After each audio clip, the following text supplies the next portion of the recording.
Magical golden काओ statue. Sundarpur गांव में एक जंगल था जहां मोहन नाम का लड़का रहता था। उस जंगल में मोहन की अपनी झोपड़ी थी। मोहन के पास बहुत सारी गायें थीं। उनमें से एक गाय मोहन की बहुत लाडली गाय थी। एक रात मोहन सो रहा था।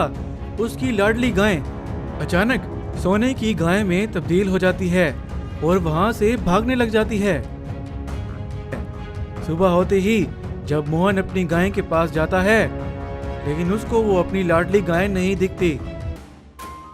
वो बहुत परेशान हो गया। मोहन फिर अपनी गाय को तलाश करने जंगल निकल पड़ा, लेकिन उसे वो गाय कहीं नहीं दिखती। मोहन बहुत ज्यादा परेशान हो जाता है। उस गांव में एक रंगा नाम का लालची साइंटिस्ट रहता था। उसने एक मशीन बनाई थी जो जानवरों को स्टैचू बनाती थी, लेकिन रंगा ने अभी तक वो मशीन का इस्तेमाल नहीं किया था। मैंने इस मशीन का इस्तेमाल कभी नहीं किया, लेकिन अब एक जानवर पर मैं टेस्ट करूंगा और उस जानवर को स्टैचू बना दूंगा।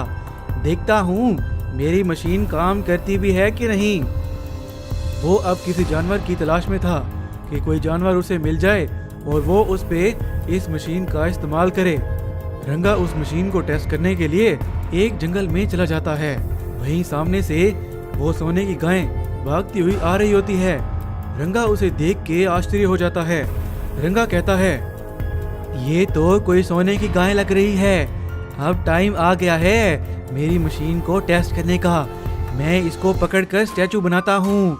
अगर ये स्टैचू बन जाती है तो मेरी मशीन काम की है और मैं इसको बेचकर बहुत पैसा कमाऊंगा और अमीर बन जाऊंगा। रंगा अपनी मशीन का इस्तेमाल करता है और वहीं वो गोल्डन काऊ स्टैचू बन जाती है। उसे देख के रंगा बहुत खुश हो जाता है। वहीं मोहन अपनी गाय को ढूंढते ढूंढते वहीं पहुंच जाता है। मोहन उस गाय को देख लेता है। मोहन गाय के पास जाता है। ए लड़के, कौन हो तुम? क्या कर रहे हो यहाँ पर? निकलते बनो यहाँ से। ये गाय तो सोने की है। मुझे लगता है ये मेरी गाय है, लेकिन ये गाय साधारण गाय से सोने की गाय में कैसे बदल गई? मेरी गाय को स्टैचू क्यों किया है तुमने? जल्दी से मेरी गाय को ठीक करो। ए लड़के, ये तुम्हारी गाय नहीं है। अब इस पे मेरा कब्जा है। इसको मैं ले जाऊंगा और इसको बेच के बहुत पैसे कमाऊंगा। ये मेरी गाय है। मैंने अपनी गाय को पहचान लिया है। इसको अभी ठीक करके मुझे वापस कर दो। ये लड़के, ज्यादा होशियारी मत दिखाओ। चुपचाप यहाँ से निकलते बनो, वरना तुम्हें भी इसी तरह स्टैचू बना दूंगा। मेरी गाय को तुरंत ठीक करो, वरना अच्छा नहीं होगा। वहीं वो गोल्डन काऊ अपनी पावर का इस्तेमाल करती है और रंगा को गिरा देती है। रंगा वहीं गिर जाता है। अब मजा आया तुम्हें? मेरी गाय को चोरी करने चला था और इससे पैसे कमाना चाहता था। अब मैं अपनी गाय को लेके जा रहा हूँ। मेरी गाय तो एक जादुई गाय है। मुझे तो पता भी नहीं था कि मेरी गाय में इतनी ज्यादा पावर्स हैं। अब मैं इस गाय को एक सुरक्षित जगह पर लेकर जाता हूँ। मोहन अपनी उस गाय को लेके वहां से चला जाता है और उसे एक सुरक्षित जगह पर छुपा देता है। हमला करने ही वाला था कि वहीं एक बहुत विशाल मॉन्स्टर प्रकट होता है। मोहन और बकरी उस दरवाजे में चले जाते हैं। Golden goat rescue and monster attack. Sundarban के गांव में मोहन और उसकी माँ अदिति रहते थे। उनके पास कुछ बकरियां थी। गरीब होने के कारण मोहन और उसकी माँ बहुत मेहनत करते थे। मोहन की माँ अदिति कपड़े सिलने का काम करती थी। उनके गांव में एक मगन लाल सेठ रहता था। वो हर व्यक्ति को ब्याज पर कर्जा देता था। सेठ का कर्जा ना देने के कारण एक दिन सेठ अपने गुंडों को लेकर उनके घर आ गया और बहुत गुस्से में, मेरा कर्जा ना उतारा तो मैं तुम्हारा घर अपने कब्जे में ले लूंगा। मैं तुम लोगों को कल तक का समय ही दे रहा हूँ। अगर कल तक कर्जा ना दिया, वो भी ब्याज के साथ। ये कहकर मगन लाल सेठ वापस चला जाता है। अदिति बहुत परेशान थी क्योंकि उनके घर में खाने का सामान खत्म हो गया था। तो अदिति ने मोहन को बोला, अब तो सेठ भी अपना कर्ज लेने आ गया और हमारे घर में खाने का सामान भी नहीं है। मोहन बेटा, मैंने सुना है दूसरे गांव में एक आदमी रहता है जो बकरियां अच्छे दामों में खरीदता है, जाके अपनी इन बकरियों को बेच आओ, फिर हम घर का सामान ले लेंगे और सेठ का कर्जा भी उतार लेंगे।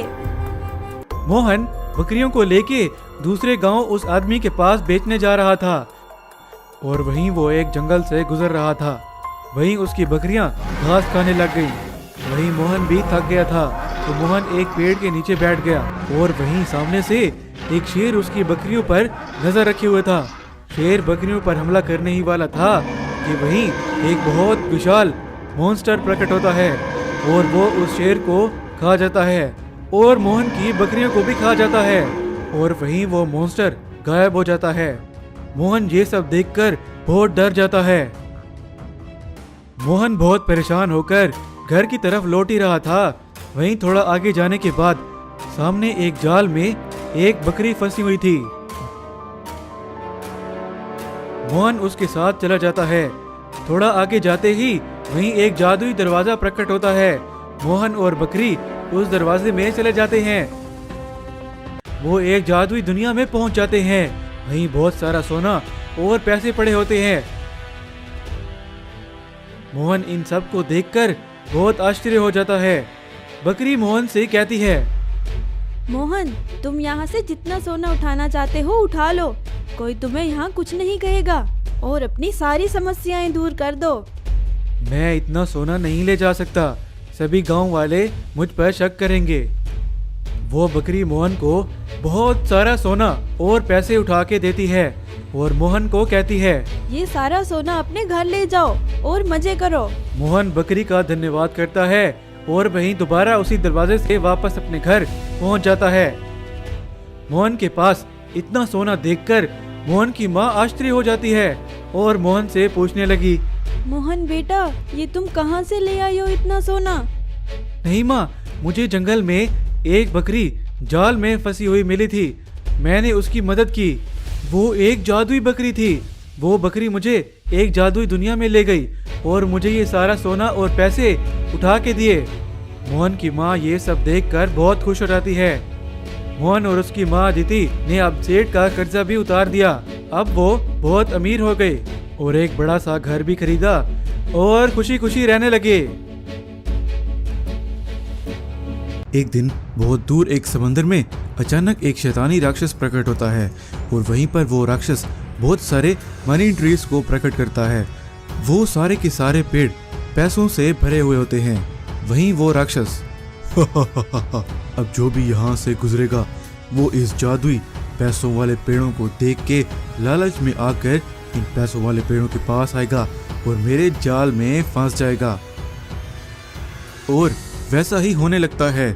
जो भी वहाँ उस जगह से गुजरता उन पेड़ों को देखकर लालच में आ जाता और उस मनी ट्री के पास जाने लगता और जैसे ही वो उस पेड़ से कुछ पैसे लेता और वहाँ से गायब हो जाता। वैसे एक दिन गोलू और रंगा नाम के दो भाई अपनी अपनी नाव पर मछलियाँ पकड़ने के लिए उसी समंदर में आए हुए थे। तो वही रंगा, दादा मेरी बात सुने, मैं तो कहता हूँ यहाँ से थोड़ा आगे जाते हैं, यहाँ पर तो कोई एक मछली भी नहीं है। सभी लोग कह रहे थे कि यहाँ पर बहुत मछलियाँ होती हैं। ऐसी कोई बात नहीं है, चलो आज नहीं तो कल यहाँ पर बहुत ज़्यादा मछलियाँ होंगी, लेकिन आगे बहुत गहरा समंदर है, वहाँ जाना खतरे से खाली नहीं होगा। चलो घर वापस चलते हैं। नहीं दादा, अगर आप नहीं आना चाहते हैं तो कोई बात नहीं, मैं तो थोड़ा आगे जा रहा हूँ, मैं तो मछलियाँ पकड़ कर ही लाऊंगा।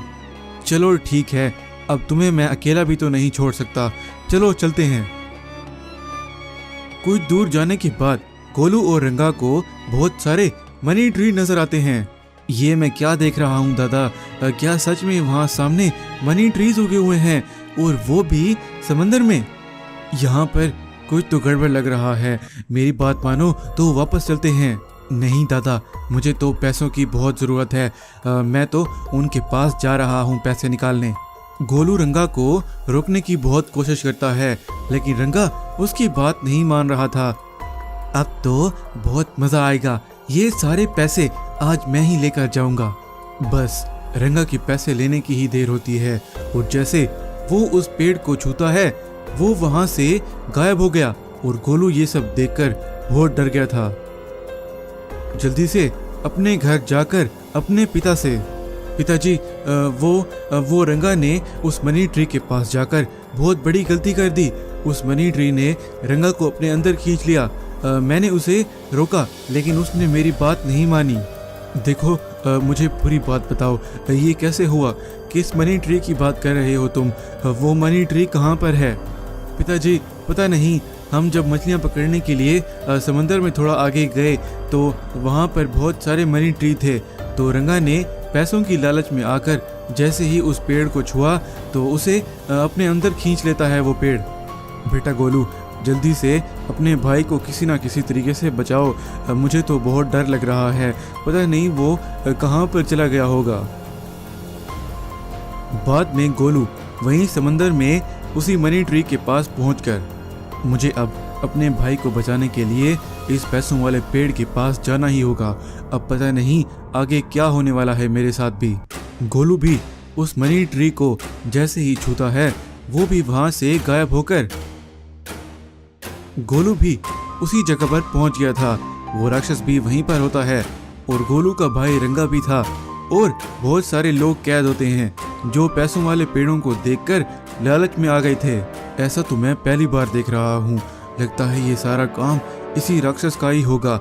मुझे तुरंत रंगा को यहाँ से लेकर जाना होगा और बाकी लोगों को भी।